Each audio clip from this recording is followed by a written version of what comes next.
Hi friends, നമുക്ക് ഇന്നത്തെ lunch preparation എന്താണെന്ന് കാണാം കേട്ടോ. ഇന്ന് ഞാൻ ഉണ്ടാക്കാൻ പോകുന്ന ഒരു സാമ്പാർ, ഒരു അവിയൽ, ഒരു ഇഞ്ചാമ്പുളി. അപ്പോൾ വീഡിയോയിലേക്ക് പോകാം കേട്ടോ. അതിന് വേണ്ടിയിട്ട് ഞാനിവിടെ പരിപ്പ് വേവിച്ച് വെച്ചിട്ടുണ്ട്. സാമ്പാറിന് വേണ്ട പരിപ്പ്, പിന്നെ അവിയലിന് സാമ്പാറിന് വേണ്ട കഷ്ണങ്ങൾ, പുളിയിഞ്ചിക്ക് വേണ്ട ഇഞ്ചി, പച്ചമുളക്, പുളി, ശർക്കര എല്ലാം റെഡിയാക്കി വെച്ചിട്ടുണ്ട് കേട്ടോ. ഇവ നമുക്ക് ഓരോന്നും തുടങ്ങാം. ആദ്യം നമ്മൾ സാമ്പാർ വയ്ക്കാം കേട്ടോ. വെന്ത പരിപ്പിലേക്ക് അരിഞ്ഞ കഷ്ണങ്ങൾ, കഴുകി വെച്ച കഷ്ണങ്ങൾ ഇട്ടിട്ട്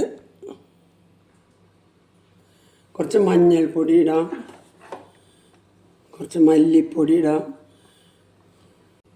കുറച്ച് മുളക് പൊടി, എരിവുള്ളതാണ്, ഒരു സ്പൂൺ മതി കേട്ടോ. കുറച്ച് ഉപ്പിടാം കേട്ടോ. ഇനി ഇത് മൂടിയിട്ട് ഇത് കുറച്ച് വെന്ത പിറകെ നമുക്ക് പുളിയൊക്കെ ഒഴിക്കാം. ഇതിൽ ഇഞ്ചാമ്പുളി താളിക്കാൻ കേട്ടോ. ആദ്യം എണ്ണ ഒഴിച്ചിട്ടുണ്ട്. ആദ്യം തന്നെ കടുക് താളിക്കാം കേട്ടോ. കടുക് അത് പൊട്ടുമ്പോൾ ഈ ഭാഗത്ത് നമുക്ക് കുറച്ച് ഉലുവ, ഞാൻ ഉലുവപ്പൊടി ഇല്ലാത്തതുകൊണ്ട് ഇടുന്നില്ല. ഉലുവപ്പൊടി ഉള്ളവർ അവസാനം ഇട്ടാൽ മതി കേട്ടോ.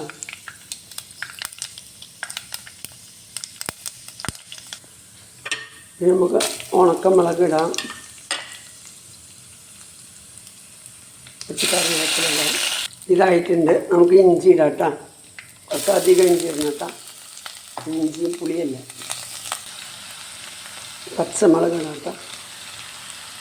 പച്ചമുളക് ഇഞ്ചിയൊക്കെ ഇത്തിരി അധികം ഇടണം കേട്ടോ. അതാണ് അതിൽ കഷ്ണമായിട്ട് നമുക്ക് കിട്ടുന്നത്. നന്നായി ഫ്രൈ ആവട്ടെ. സാമ്പാറിൽ വെണ്ടക്കട മറന്നു വറുത്തിട്ടുണ്ടായിരുന്നില്ല. വറുത്തിട്ട് അടുത്തത് ഇട്ടാൽ മതി. ആദ്യം ഇട്ട് കുഴഞ്ഞു പോയി. വറുത്തിട്ടിടാം. ഇതിവിടെ ആയിക്കൊണ്ടിരിക്കുന്നുണ്ട്. നമുക്കിതിൽ പുളി ഒഴിക്കാം.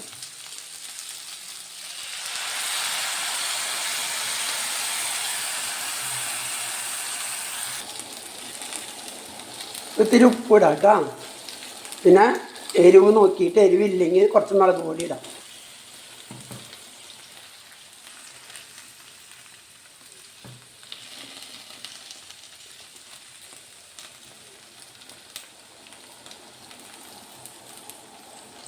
കുറച്ചും കൂടി ഉപ്പിടാം.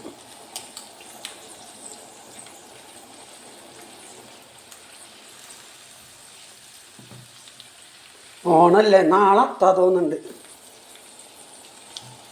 അതിന് നാളെ മറ്റന്നാളോ. ഇത് വറ്റി കുറുകണം, നല്ല വറ്റണം. എന്നിട്ട് നമുക്ക് ശർക്കര ഇട്ടിട്ട് എടുക്കാം. എരിവ് ഞാൻ നോക്കി, എരിവുണ്ട്, പാകത്തിന് എരിവുണ്ട്. ഇനി എരിവിട്ട് അധികമാവും. ഇപ്പം അടിപൊളിയായിട്ടുണ്ട്. നമ്മൾ ഈ വരമുളക് ഇട്ടു, പച്ചമുളക് ഇട്ടൂല്ലോ, പിന്നെ ഇഞ്ചിയുടെയൊക്കെ എരിവുണ്ടല്ലോ. എരിവ് ഇത്ര മതി. എനിക്ക് കൈ കോച്ചി പോണ രോഗമുണ്ട്. ആദ്യം ഈ കൈ മാത്രം കോച്ച് ചെയ്ത്, ഇത് കഴിഞ്ഞപ്പോൾ ഈ കൈ കോച്ചി. കണ്ട, സഹിക്കാൻ പറ്റാത്ത വേദന. ഇപ്പം രണ്ട് കൈ ഒന്നിച്ചിട്ട് കോച്ചത്. എന്തെങ്ങനെയായി ഞാൻ ചെയ്യുക? ഇങ്ങനെ പിടിച്ചിരിക്കണം. കുറച്ച് നേരമായി ഞാൻ പച്ചക്കറികൾ അരിയുമ്പോഴാണ് ഇത് തുടങ്ങിയത്. അയ്യോ, എന്തൊരു കൈ പോണുണ്ട അങ്ങനെ വളഞ്ഞ് പോകും.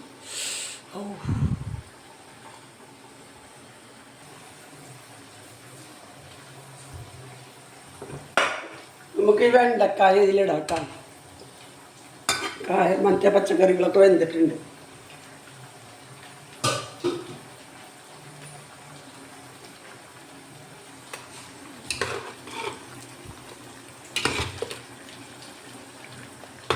പുളി ഒഴിച്ച പണി കഴിഞ്ഞു. നമ്മൾ ഇതിട്ടില്ല കേട്ടോ. തക്കാളി, ഒരു തക്കാളി ആദ്യം ഇട്ടാൽ ഉടഞ്ഞു പോകും, കിട്ടില്ല. കുറച്ച് പുളി പിഴിഞ്ഞിട്ട് ഒഴിക്കുന്നു കേട്ടോ.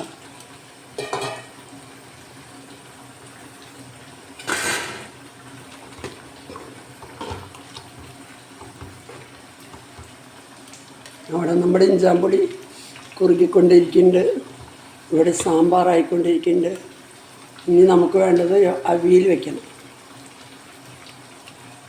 ഇത് ഉപ്പ് കുറവുണ്ട്. എല്ലാതും ആയിട്ടാണ്. ഇനിയിപ്പോൾ ഇത്തിരി ഉപ്പ് കുറവുണ്ട്. ഇനി മല്ലിയില ഇട്ടിട്ട് താളിക്കണ്ടോ, വേറെ എല്ലാ പണിയും കഴിയും. നമ്മുടെ അടിപൊളി സാമ്പാറോട് റെഡി ആയിട്ടുണ്ട് കേട്ടോ. ഇപ്പം നമുക്ക് സാമ്പാർ താളിക്കാം. അതിന് വേണ്ടിയിട്ട് ആദ്യം നമ്മൾ കടുക് ഇട്ടു,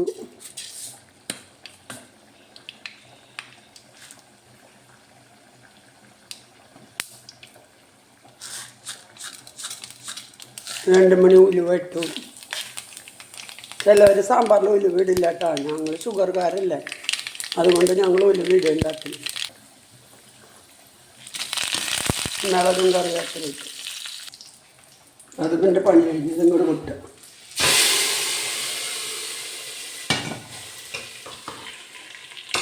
അടിപൊളി സാമ്പാറാണ്, നല്ല ടേസ്റ്റ് ഉണ്ട്. അടിപൊളി സാമ്പാർ റെഡി. ഞാൻ മല്ലിയില ഇടുന്നത് കാണിച്ചില്ല. മല്ലിയില ഉള്ളവർ താളിക്കണേറ്റ് മുമ്പ് സാമ്പാറിൽ അരിഞ്ഞിട്ടോളൂ കേട്ടോ. നല്ല മണം, നല്ല ടേസ്റ്റ് ആയിരിക്കും മല്ലിയില ഇട്ട. നമ്മുടെ നാട്ടിലധികം ആൾക്കാരില്ല, ചില ആൾക്കാർ മാത്രമേ ഇടുള്ളൂ, പക്ഷെ നല്ല ടേസ്റ്റാണ്. ഇതിവിടെ മൂടി വയ്ക്കാം. അപ്പോഴേക്കും നമുക്കിതിന് ശർക്കരയൊക്കെ ഇടാം. ഇപ്പം നമുക്ക് 2 അച്ച് ശർക്കര തട്ടിയിട്ട് ഇതിലിടാം കേട്ടോ. 2 അച്ച് ശർക്കര ഒരു കപ്പ് നിറയുണ്ട്. ഇത് കല്ലില്ലാത്ത ശർക്കരയാണ് കേട്ടോ, അത് കാരണം ഇങ്ങനെ ഇടുന്നത്.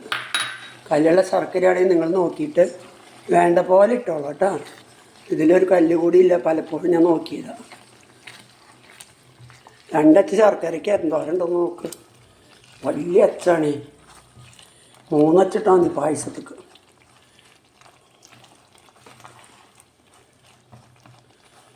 പായസം ഉണ്ടാക്കാൻ എനിക്ക് പറ്റില്ല, എല്ലാം കൂടി എനിക്ക് പറ്റുന്നില്ല. കൈ കൊച്ചിട്ട് വേറെ വല്ലാത്ത പ്രശ്നം. ഇതിൻ്റെ പണി കഴിഞ്ഞു കേട്ടോ. ഇനി വെറുതെ വീണ്ടും വറുത്ത് ഇടുന്നവർക്ക് ഇടാം. ഞാൻ കുറേ ഇട്ടുണ്ട്, അത് കാരണം ഇനി ഞാൻ ഇടുന്നില്ല. നല്ല അരവണ്ണ പായസം മാതിരി ഉണ്ട്. ഇപ്പോൾ നമുക്ക് ഒന്നും കൂടി ഉപ്പും പുളി മധുരവും കസപ്പും എല്ലാം നോക്കാം കേട്ടോ. എല്ലാം ഉള്ള സാധനമാണത്. പുളി വിടുന്നതുകൊണ്ട് ഇനി കായപ്പൊടി ഇടണം കേട്ടോ. കായപ്പൊടി മാത്രം ഇട്ടിട്ട്. കായപ്പൊടി കുറച്ച് മുമ്പിടായിരുന്നു, മാറുന്നതാണ് കേട്ടോ. എന്നാലും കുഴപ്പമൊന്നുമില്ല കേട്ടോ. കായപ്പൊടി ഇപ്പം ഇട്ടാലും ഒരു കുഴപ്പമില്ല. ഇത് എന്തോളം കിടന്നിട്ട്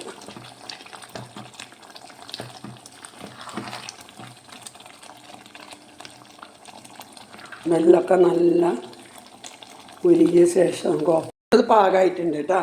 ഞാനും അടുപ്പ് ഓഫ് ചെയ്യാണ്. ഇതിങ്ങനെ ഇരുന്നിട്ട് ചൂടാറുമ്പോൾ ഒന്നും കൂടി ലൂസാവും. ഇപ്പോൾ ഭയങ്കര അരവണ പായസമായിട്ട് ഇരിക്കണം. കുറച്ച് ചൂടാറുമ്പോൾ സൂപ്പറുണ്ടാവും. ഒന്ന് കാണിക്കാം കേട്ടോ. അടുത്ത് നമുക്ക് അവിയലുണ്ടാക്കാം കേട്ടോ. ഒരൊറ്റ എണ്ണ ആദ്യം വെച്ചിട്ടുണ്ട്. ഈ ചേന ഒന്ന് റോസ്റ്റ് ചെയ്തിട്ട് നമുക്ക് പതുക്കനെ റോസ്റ്റ് ചെയ്യല്ല, ഒന്നായിട്ട് നമുക്ക് മറ്റേ കഷ്ണങ്ങൾ വാരിയിടാം കേട്ടോ. ഇത് വെന്തിട്ടൊന്നുമില്ല കേട്ടോ. ഇങ്ങനെ ചെയ്യുമ്പോഴേ ചേന അലർജി ഉള്ളവർക്കൊക്കെ ചൊറിച്ചിലുണ്ടാവും ചിലവർക്ക്. ഇങ്ങനെ ചെയ്തിട്ടൊന്ന് വെച്ച് നോക്ക്, ചൊറിച്ചിലേ ഉണ്ടാവില്ല. എനിക്ക് ചൊറിച്ചിലൊന്നും ഉണ്ടാവില്ല, ഞാനത് അടിപ്പിടിക്കാണ്ടിരിക്കാനാണ്.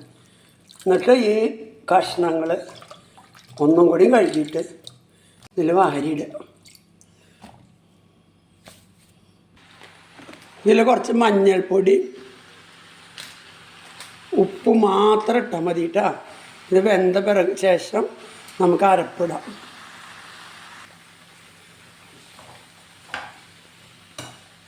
ഇത് നിറയുണ്ട്. ഇപ്പോൾ കുറച്ച് കഴിഞ്ഞ് വെന്തുമ്പോൾ പകുതിയാവും. ഒരു തുള്ളി വെള്ളം ഒഴിച്ചാൽ മതി കേട്ടോ. അടി പിടിക്കാൻ ഇത് പകുതി വെന്ത് കഴിഞ്ഞാൽ നമുക്ക് തേങ്ങ കരച്ചിടാം. എൻ്റെ അവിയൽ സൂപ്പർ അവിയലാണ്. എൻ്റെ സാമ്പാറിൻ്റെ എല്ലാം സൂപ്പർ കേട്ടോ. അടിപൊളി ടേസ്റ്റ്. ഓണം സ്പെഷ്യലാണ് കേട്ടോ ഇഞ്ചാമ്പുളി, പുളിഞ്ചി. ഞങ്ങളുടെ അവിടെ ഇഞ്ചാമ്പുളി എന്ന് പറയും, ചിലവർ പുളിഞ്ചി എന്ന് പറയും. നിങ്ങൾ ഇതിനെന്തെന്നാ പറയുന്നൊന്ന് പറയട്ടോ, കമൻറ്റിലൂടെ പറയണം. നമുക്ക് അരപ്പിടാം കേട്ടോ. പച്ചമുളകും തേങ്ങയും കുറച്ച് തൈര് ഒഴിച്ചിട്ടുണ്ട്. ഇനി പോരായില്ലെങ്കിൽ തൈര് പിന്നെ ഒഴിക്കാം കേട്ടോ. നോക്കിയിട്ട്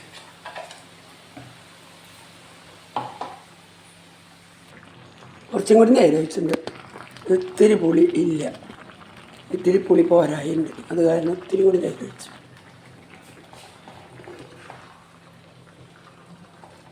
ഇളക്കുമ്പോൾ ശ്രദ്ധിച്ച് ഇളക്കണം കേട്ടോ. എന്താ വെച്ചാൽ കഷ്ണം പൊട്ടും, അപ്പോൾ പിന്നെ അവിയൽ കാണാൻ ഭംഗിയുണ്ടാവില്ല.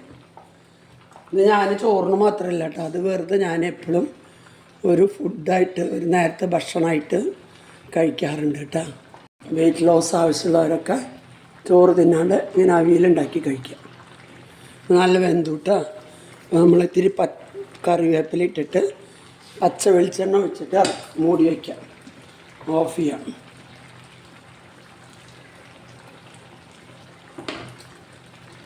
ഇതിൽ നമ്മൾ താളിക്കില്ലല്ലോ, വെറും പച്ച വെളിച്ചെണ്ണ. അങ്ങനെ കുറച്ച് നേരം ഇരിക്കട്ടെ. അടുപ്പ് ഓഫ് ചെയ്തു കേട്ടോ. അമർത്ത ചോറുണ്ണാം. അപ്പോൾ പപ്പടം വറുക്കൽ കഴിഞ്ഞു കേട്ടോ. എന്തൊക്കെയുള്ളതെന്ന് നമുക്ക് കാണാം കേട്ടോ. അപ്പം ഇന്നത്തെ ലഞ്ച് ഞാൻ എത്ര നേരം ഉണ്ടാക്കിയത് എന്തൊക്കെയാണെന്ന് കാണാം കേട്ടോ. ചോറ്, സാമ്പാർ, അടിപൊളി സാമ്പാർ. ഇത് വെറുതെ കഴിച്ചാൽ തന്നെ വയറുന്നറിയും.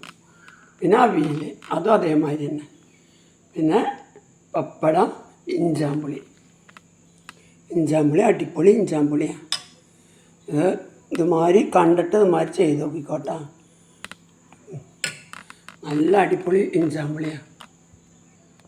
ഈ ഇഞ്ചാമ്പുളി ഉണ്ടാക്കിയിട്ട് നല്ല ഉണ്ടോ നല്ല അല്ലെന്ന് നിങ്ങൾ എന്നോട് പറയണം കേട്ടോ. ഒരു ടേസ്റ്റാണ്. അരവണ പായസം മാതിരി ഇങ്ങനെ കഴിക്കാൻ, വെറുതെ കഴിക്കാൻ തന്നെ നല്ല ടേസ്റ്റാണ്. ഇന്നുണ്ടാക്കിയ വിഭവങ്ങളൊക്കെ വെറുതെ കഴിക്കാനും പറ്റും, ചോറിനും പറ്റും. അപ്പോൾ ഓക്കെ കേട്ടോ. എല്ലാവരും ഇത് കണ്ടിട്ട് ഇതുമാതിരി ചെയ്യുക. പിന്നെ എന്നെ ഒന്ന് സപ്പോർട്ടും ചെയ്യണം കേട്ടോ. സപ്പോർട്ട് ചെയ്യാന്ന് പറഞ്ഞാൽ വീഡിയോന് കമൻ്റ് ഇടുക, ഷെയർ ചെയ്യുക. ഇത് സിമ്പിളായിട്ട് ഞാൻ ഉണ്ടാക്കിയാണ് കേട്ടോ. ഭയങ്കര സിമ്പിളായിട്ടാണ്. വലിച്ചു വാരി പണികളൊന്നും ചെയ്യണ്ട. വളരെ സിമ്പിളായ കുക്കിങ്ങാണ്. അല്ല, നിങ്ങളിത് ചെയ്ത് നോക്കുക. അത്രയും നിങ്ങൾക്ക് പണി എളുപ്പമാവും. അപ്പോൾ ചെയ്ത് നോക്കിയാലേ അറിയുള്ളൂ കേട്ടോ. അപ്പോൾ ഓക്കെ, ബായ്.